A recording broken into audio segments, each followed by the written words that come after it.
नमस्ते दोस्तों। आपको अपने दोस्त और अपने होस्ट विपिन पंडित का प्यार भरा, संगीत भरा और खुमार भरा नमस्कार। आज का वीडियो मैं बहुत दिनों से बनाना चाहता था, लेकिन मसरूफियत थी और थोड़ा सा रिसर्च शुरू था मेरा ये सब्जेक्ट पे, और ये सब्जेक्ट है सुपरस्टार राजेश खन्ना। अब राजेश खन्ना के बारे में बहुत कुछ लिखा गया है, राजेश खन्ना के बारे में बहुत कुछ कहा गया है, राजेश खन्ना के बारे में लोगों ने पढ़ा भी बहुत है, लेकिन एक अलग एंगल से, एक अलग नजरिए से मैं सुपरस्टार को देखना चाहता हूं, और इसमें थोड़े रिसर्च की जरूरत थी, इसलिए I had to apply myself. और ऐसा नहीं है, मैं इंसान हूं, मैं कभी क्लेम नहीं करता हूं कि मैं जो बताऊंगा, मैं जो कहूंगा वही सही है। Sorry, we are all human beings at the end of the day and we are likely to commit mistakes. बस कोशिश ये होनी चाहिए कि ज़्यादातर लोगों को मिसलीड ना करो, कोई गलत फैक्ट्स पेश ना करो। हालांकि इक्का दुक्का, एक आध गलती ये सब हो सकता है, क्योंकि ये मैंने देखा है कि किसी के भी बारे में लोगों के पास 100% इंफॉर्मेशन बिल्कुल सही होती है। नोबडी कैन क्लेम, बट एक दिशा, एक मार्गदर्शन अगर करे तुम्हारा डेटा और तुम्हारे एनालिसिस और तुम्हारा रिसर्च, तो मैं ये समझूंगा कि तुमने उस सब्जेक्ट को थोड़ी बहुत जस्टिस की या जस्टिस की।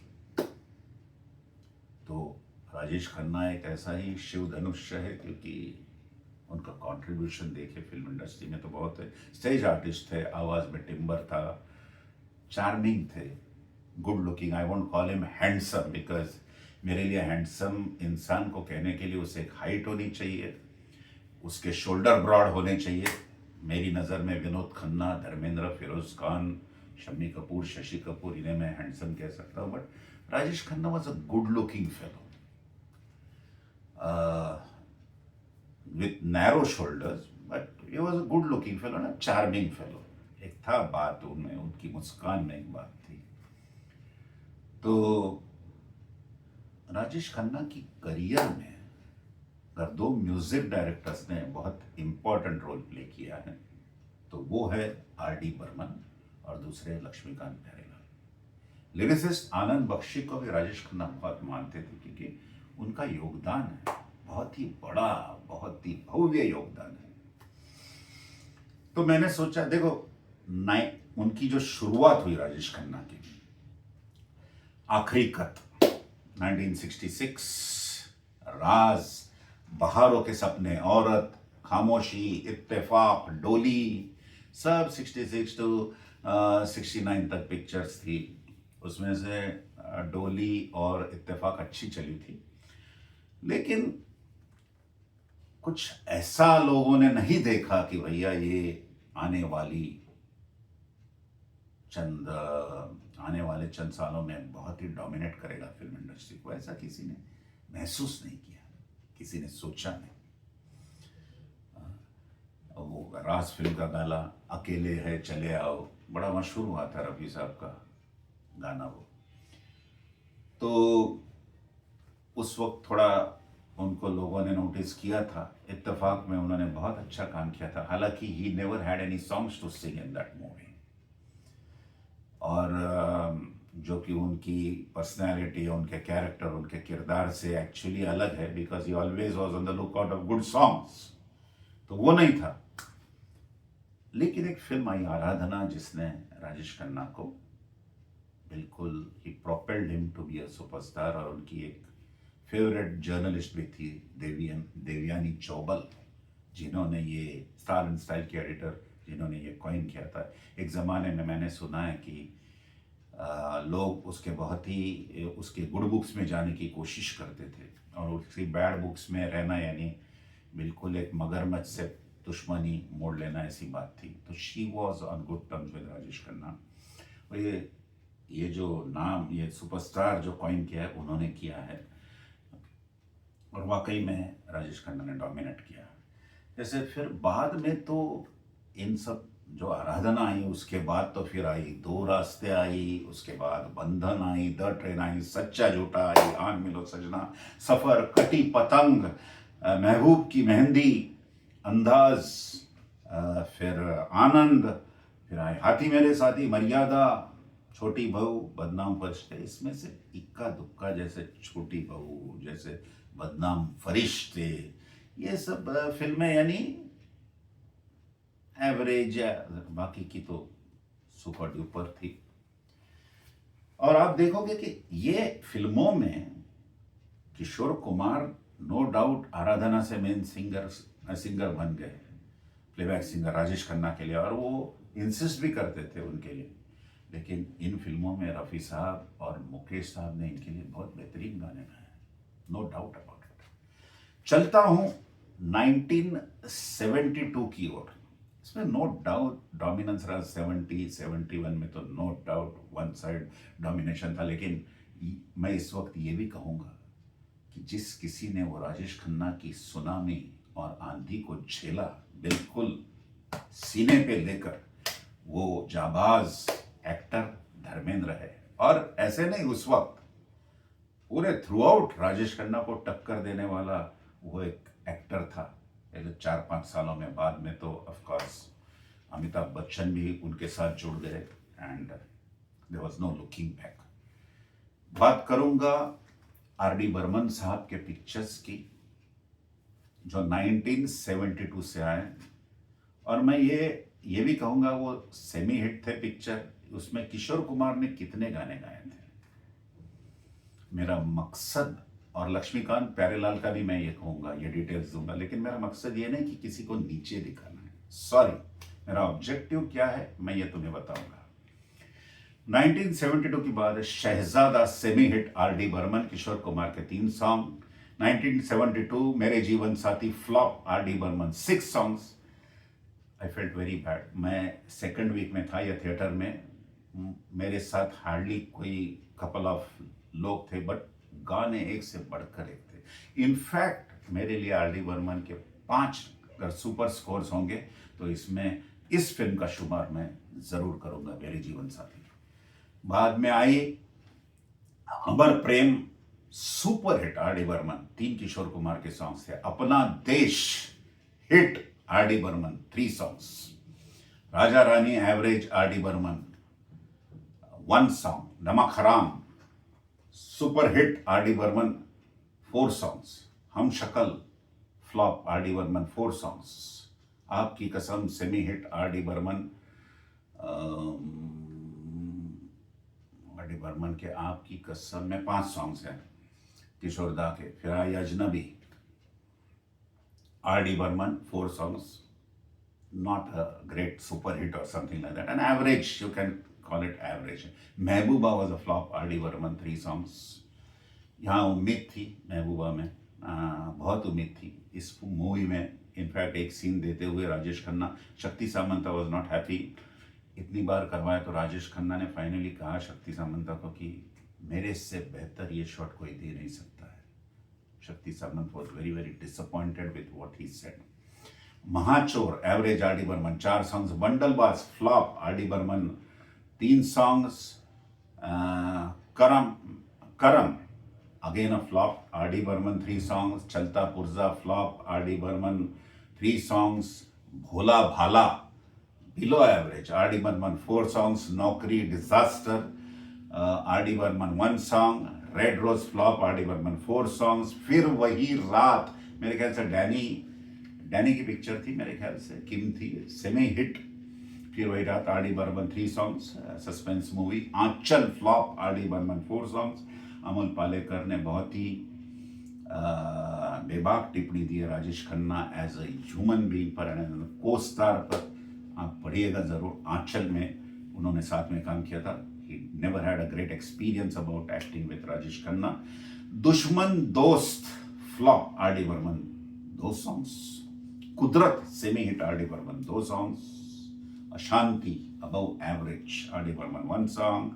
अगर तुम न होते hit, R.डी. Burman 3 songs. Superb songs in अगर तुम ना होते, बेहतरीन सॉन्ग, खास करके वो टाइटल सॉन्ग किशोरदा ने अपने अंदाज में गाया, भारी भरकम आवाज। आवाज आई बाद में film average, R D Burman, 5 songs. Awaaz of course I remember plaza में रिलीज हुई थी, खास कुछ चली नहीं। Hum Dono, average, again R D Burman, 3 songs.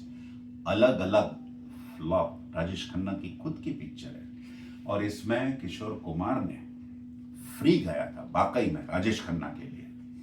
उनका अपने एक दूसरे के प्रति सॉफ्ट कॉर्नर था, जाहिर है बहुत ही गहरी दोस्ती थी, बहुत अच्छा वर्किंग रिलेशनशिप था, दोनों में कोऑर्डिनेशन और तालमेल लाजवाब था, लेजेंडरी था वो।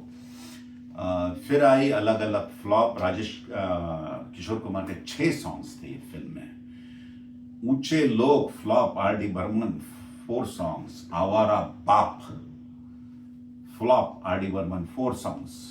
बाद में आई अनोखा रिश्ता, आर डी बर्मन, इसमें not applicable. Waapsi, flop, R D Burman.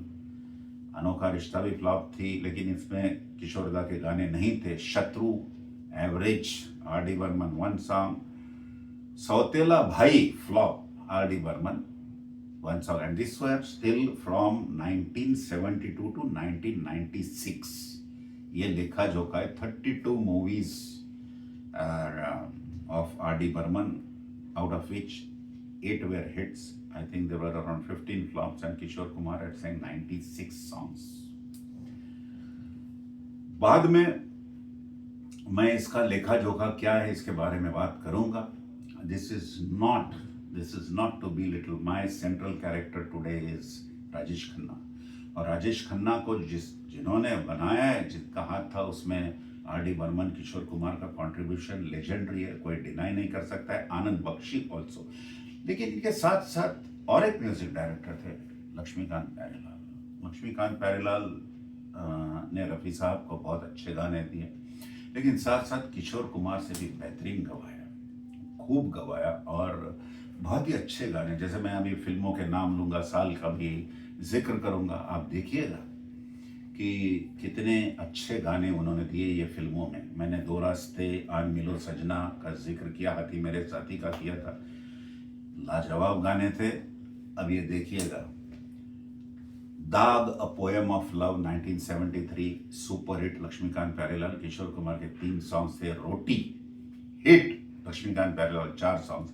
Rajesh Khanna की ही पिक्चर थी, प्रोड्यूस भी मेरे ख्याल से उन्होंने की थी, मनमोहन देसाई की डायरेक्शन थी। प्रेम कहानी, फ्लॉप, लक्ष्मीकांत प्यारेलाल, 2 गाने। Chhaila Babu, average, Laxmikant Pyarelal, around 5 songs. Palkon Ki Chhaon Mein, flop, Laxmikant Pyarelal, 3 songs. Aashiq Hoon Baharon Ka, flop, Laxmikant Pyarelal, 4 songs. Anurodh was, I think, closer to above average or so, not a super duper hit, but गाने बहुत बढ़िया थे। Undoubtedly Laxmikant Pyarelal, 4 songs। Chakravyuh, flop, Laxmikant Pyarelal, 1 song। Prem Bandhan, again hit, Laxmikant Pyarelal.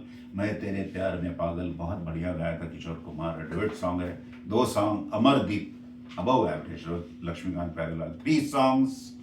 बंदिश, above average, Laxmikant Pyarelal, 3 songs। 50-50, प्यार का वादा, 50-50, क्या है इरादा, 50-50, मुझे याद है किशोरदा का गाना था। Average, Laxmikant Pyarelal, 3 songs। Rajput, above average, Laxmikant Pyarelal, 2 songs। Jaanwar, flop, Laxmikant Pyarelal, 4 songs। Avtaar, super hit, super duper hit, Laxmikant Pyarelal, 4 songs। Asha Jyoti, semi hit, Laxmikant Pyarelal, 3 songs। Baayen Haath Ka Khel, flop, Laxmikant Pyarelal, 3 songs। Amrit, semi hit, Laxmikant Pyarelal, 1 song। And Nazrana, average, Laxmikant Pyarelal, 1 song। Makes it in that period from 73 to 1987, 19 movies, 7 hits, 6 flops. Kishore Kumar sang 55 songs, and believe me, 1986 का जो period आया जब, जिसमें अमृत, निशांत, अनोखा रिश्ता, वापसी, शत्रु, अंगारे, अधिकार, फिर 1987 में बहुत सी आई, विजय, अवाम, नजराना। जब ना अप टू 2014 रियासत जिनकी लास्ट फिल्म थी, या तो फ्लॉप है या डिजास्टर है, ऐसे ही ट्रैक रिकॉर्ड्स है। तो हुआ ये कि जिस जिस आदमी को इंसान ने इतना गौरव दिया, इतना वैभव दिया, यानी सक्सेस बिल्कुल उनके झोली में था, लेकिन he could not sustain that. तो ये जो आप सुपरस्टार की जो बात करते हैं, जब भी बात करते हैं, मैं कहता हूं कि सुपरस्टार सही मायने में वही होता है जो अपना सक्सेस मिलने के बाद उसे सस्टेन भी करता है।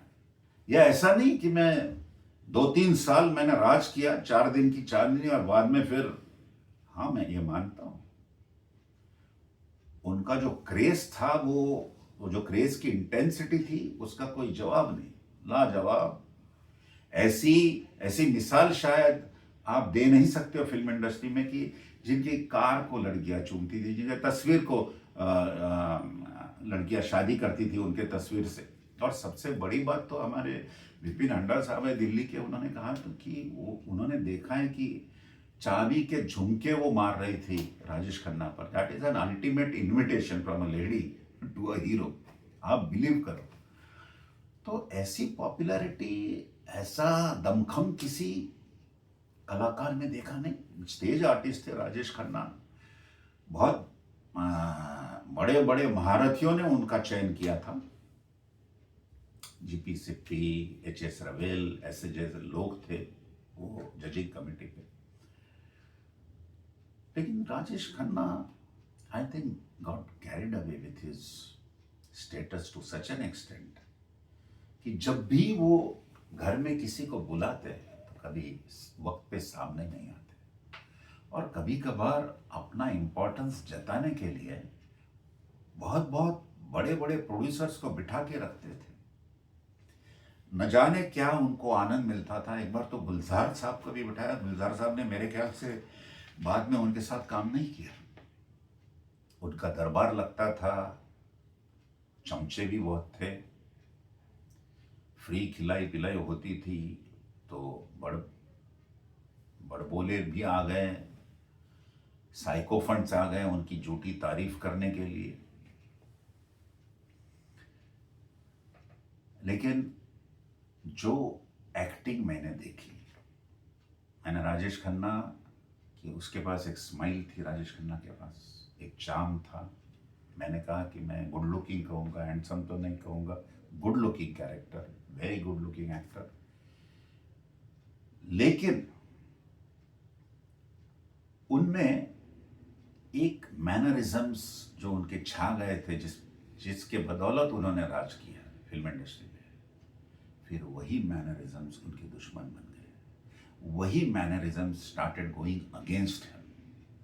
फिर चाहे पीछे आवाज किशोर कुमार की हो, आर.डी. बर्मन की हो, लक्ष्मीकांत प्यारेलाल हो, फिर आनंद बख्शी हो, या कोई और भी हो एज ए लिरिसिस्ट, लेकिन जो प्रोटैगोनिस्ट है, जो सेंट्रल कैरेक्टर है राजेश खन्ना, वो उन किरदारों को जस्टिस नहीं कर रहा है। उसे लग रहा है कि मैंने ये 4-5 लोगों की जो बनाई है कोठरी, उसमें मैं काम करूंगा, और उसमें मैं इनको साइन किया तो मेरा काम हो गया, मैं बस सुपर हिट बन जाऊंगा।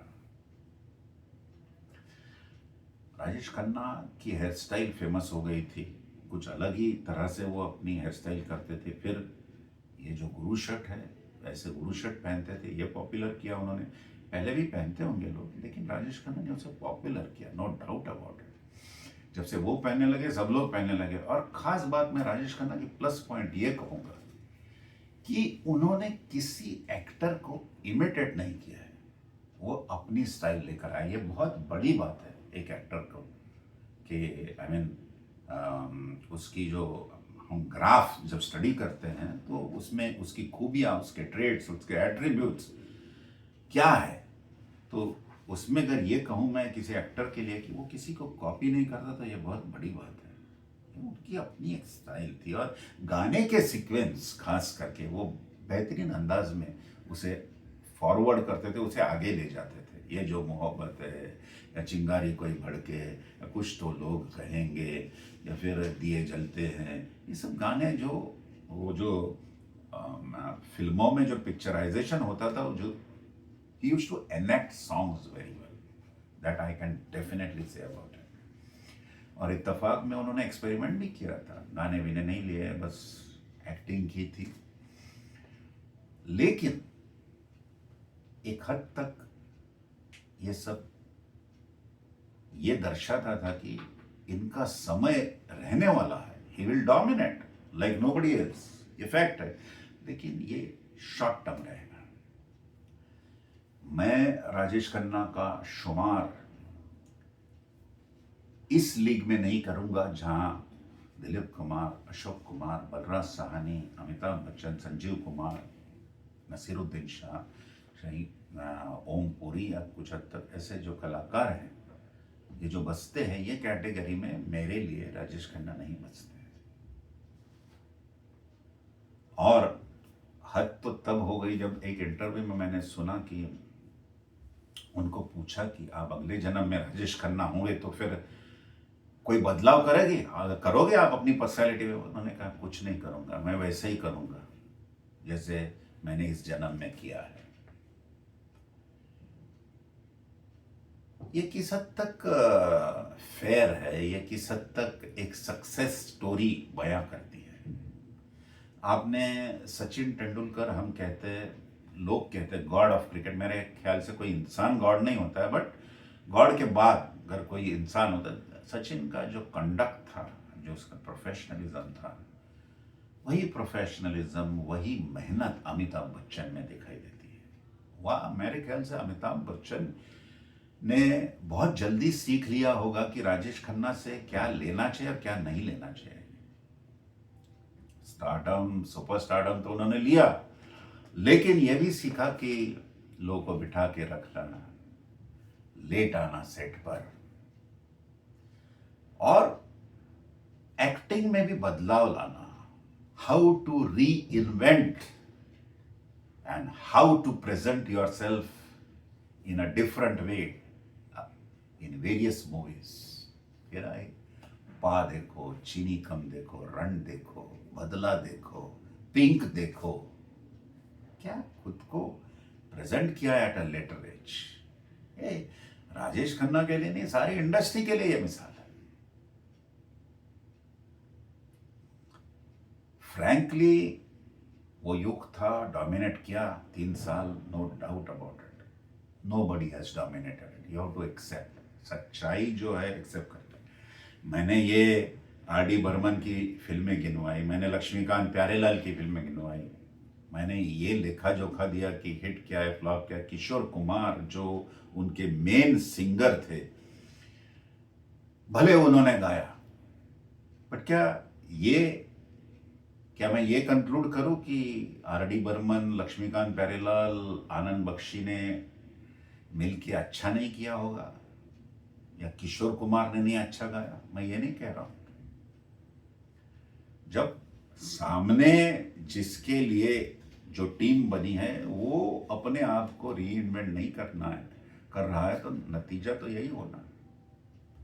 मैं कभी नहीं कह सकता हूं कि किशोर कुमार बुरा गाए। लिरिक्स में क्या वजन है।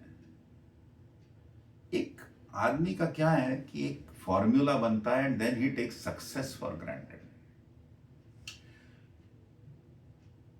कहीं कहीं इन लोगों को भी लगा होगा कि चलो ये एक फॉर्मूला बन गया, हम अभी ऐसा काम करते, जो दिया है उसी में हम खेलेंगे और उसी को आगे बढ़ाएंगे। लेकिन बात, taste of the audience changed, definitely, it is a fact. फिर अमिताभ बच्चन आए अपनी एंग्री यंग मैन लेके, इमेज लेके। नमक हराम में किस साले ने सोमो पे हाथ उठाया है? कोई माई का लाल जो अपनी मां का खून आजमाना चाह रहा है। एक एक की खाल ना खिंचली तो मेरा नाम भी विक नहीं। ये चला अमिताभ बच्चन ने जंजीर, दीवार और नमक हराम में एक भी गाना लिप सिंक नहीं किया है, बट एक्टिंग देखो, सुपर हिट। और अमिताभ बच्चन के लिए भी किशोर दा ने बाद में गाना शुरू किया और चल पड़ी सब। मैं ये जरूर कहूंगा इस वक्त कि राजेश खन्ना के सुपरहिट जो समय था उनका, जो सुपरहिट होने का, जो उनका जो राज किया उन्होंने फिल्म इंडस्ट्री पे और बड़े अपने चरम पर थे, तब जो गाने किशोर कुमार ने उनके लिए गाए, those were more melodious songs than what Kishore Kumar sang for Amitabh Bachchan. That I will always say, no doubt about it. कटी पतंग, अमर प्रेम, ये जो गाने थे बढ़िया गाने, लाजवाब, कोई मिसाल ही नहीं है। लेकिन राजेश खन्ना, मैं कहूँगा कंक्लूजन में कि he was a man who digged his own grave. वो अपने आप के सबसे बड़े दुश्मन थे। अगर ये भांप जाते कि लोग झूठी तारीफ करते हैं, फ्री की विस्की पीते हैं, फोकट का खाना खाते हैं, अय्याशी करते हैं रोज, उनके दम पर, उनके बलबूती पर, तो कोई ऐसा चाहिए जो उन्हें क्रिटिसाइज करे, जो कोई ऐसा चाहिए जो उनकी आंख खोले और उन्हें बताए कि क्या गलत हो रहा है। ये शेर है ना, मुखालिफतों से मेरी शख्सियत उभरती है और दुश्मनों का मैं एहतराम करता हूँ। यानी क्रिटिक्स जो होते हैं उनकी टिप्पणियों से मेरी शख्सियत, मेरी पर्सनालिटी उभरती है, और जो मेरे दुश्मन हैं उनको मैं रिस्पेक्ट करता हूँ, एहतराम करता हूँ, प्रणाम करता हूँ, ताकि तुम्हारी वजह से मैं गलतियाँ नहीं करता, तुम्हारी वजह से मैं मेरे फन में इजाफा लाता हूँ। I try to enhance my acting skills to such a level कि शायद ही कोई वो लेवल छू सके। दोस्तों, आज के वीडियो का मेरा बनाने का मकसद ही यही था कि आप लोग ये साइड भी देखें कि ये क्या है। बहुत ही खराब वक्त गुजरा राजेश खन्ना पर। मैंने जो कहा 1986 से 2014, immediately from 73 it had started. एक दो इक्का दुक्का हिट हो गए, इक्का दुक्का, लेकिन बाद में ये जो मैंने पिक्चर्स के नाम लिए उनमें से ऐसे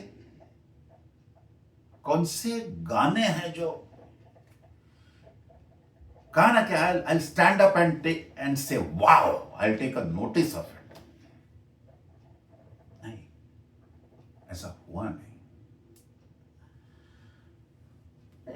घर परिवार, खुदाई, सौतेला भाई,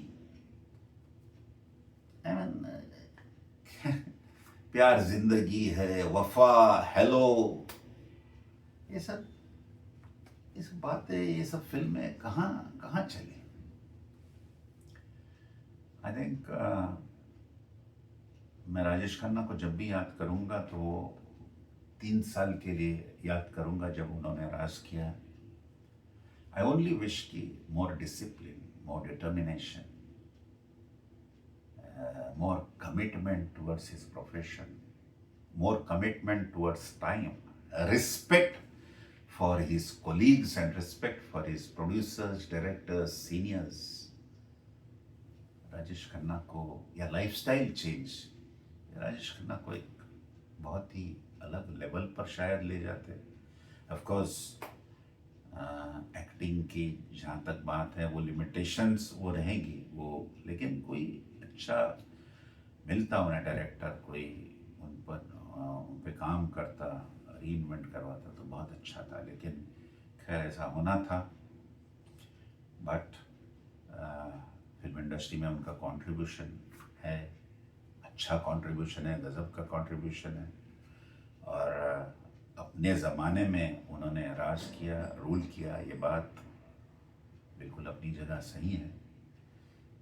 आई with these words, I say that I tried to cover Rajesh Khanna in a different way, with citing some examples of his movies. किसी को ऊंचा नीचा दिखाने की कोशिश नहीं है, चाहे आप राजेश खन्ना का हो, और खास करके आर डी बर्मन और लक्ष्मीकांत प्यारेलाल, और खास करके किशोर कुमार, ये ऐसे लोग हैं जो सभी की लिस्ट में फेवरेट है, सभी को इनके लिए, उनके काम के लिए, ओवरऑल काम के लिए, ये तो राजेश खन्ना सब्जेक्ट था तो उसकी बात की, बट ओवरऑल काम के लिए रिस्पेक्ट ही है, रिस्पेक्ट ओनली रिस्पेक्ट।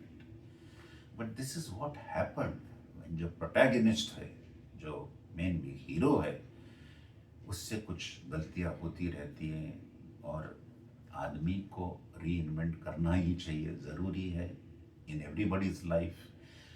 रिसर्च करना चाहिए, खुद के एनालिसिस करनी चाहिए, नहीं तो उसे लगेगा कि यही 4 लोग मेरे लिए काम कर रहे हैं, मैं काम करूंगा तो सुपर हिट हो जाए। ऐसा होता नहीं है, तुम्हें खुद को बदलना पड़ता है पहले, फिर बाद में लोग जो तुम्हारे साथ काम करते हैं वो भी बदलेंगे। This is what I wanted to say. Thank you very much ladies and gentleman, thank you.